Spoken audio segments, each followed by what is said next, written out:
గత కొద్ది రోజులుగా విశాల్ ఆరోగ్యానికి సంబంధించి నెట్టింట అనేక వార్తలు హల్చల్ చేస్తున్నాయి. అయితే విశాల్ ఆరోగ్యం విషయంలో ఎలాంటి భయాలు అవసరం లేదని ఇప్పటికే ఖుష్బుతో పాటు నటుడు జయరవి సైతం స్పందించారు. కేవలం అది వైరల్ ఫీవర్ మాత్రమే అని తెలిపారు. ఇక ఇదిలా ఉంటే విశాల్కు సంబంధించిన పాత వీడియోలు కొన్ని నెట్టింట ట్రెండ్ అవుతున్నాయి.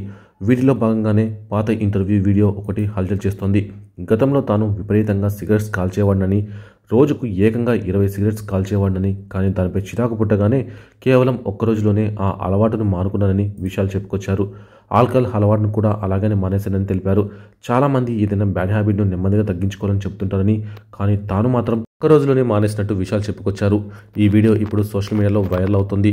వీల్ పవర్ ఉంటే ఎలాంటి అలవాటునైనా మానొచ్చని విశాల్ చేసి చూపించారు. ఇక విశాల్ త్వరగా కోలుకోవాలని ఆయన అభిమానులు, శ్రేయోభిలాషులు కామెంట్స్ చేస్తున్నారు. ప్రస్తుతం విశాల్ ఆసుపత్రిలో చికిత్స పొందుతున్న విషయం అందరికీ తెలిసిందే.